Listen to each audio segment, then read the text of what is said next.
اس سے محبت کر سکوں، مگر ایسا کیا ہوا شازم کہ میری محبت تمہارے لیے احساس محرومی بن گئی۔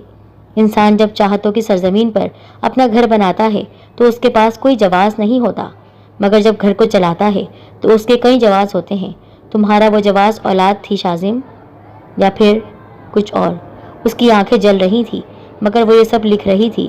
یا تمہارا وہ جواز میرا تم سے عمر میں زیادہ ہونا تھا، میں تم سے عمر میں 10 سال بڑی تھی، مگر محبت کے ہونے کے لیے کوئی جواز تو نہیں چاہیے شازم۔ 100 رشتے اگر بنائے جائیں تو انہیں نبھانا چاہیے۔ دکھ سکھ کے ساتھی دکھ سکھ میں ساتھ نہیں رہیں یا کسی مصروفیت کی آڑ لے کر اپنی خوشیاں کہیں اور تلاش کر لے تو ایسے رشتے ٹوٹ جایا کرتے ہیں۔ میرا اور تمہارا رشتہ تو شاید بہت پہلے ٹوٹ چکا تھا جب تمہاری زندگی میں مہک آ گئی۔ میں بے خبر تھی، اس لیے اس رشتے کی ٹوٹی ڈور کو گھسیٹتے ہوئے چل رہی تھی، مگر بندھن اللہ بناتا ہے۔ تمہارے اور میرے بندھن کی ایک نشانی تمہارا بچہ اپنے ساتھ لیے جا رہی ہوں۔ میں ادینہ شازم تمہیں اجازت دیتی ہوں، اپنے حصے کی خوشیاں جی لو۔ تمہیں خوشیاں مبارک ہو۔ بوجھل قدموں سے چلتے ہوئے دل میں اٹھے آنسوؤں کے ایک طوفان کو ساتھ لیے اس نے شازم کے گھر پر آخری نظر ڈالی اور پھر ہمیشہ کے لیے اسے خیر بات کہہ دیا۔ اس نے ایک بار کہا تھا، مجھے تمہاری خوشیاں بہت عزیز ہے، اور پھر یوں ہوا ایک دن میں نے اپنی تمام خوشیاں اس کے نام کر دی۔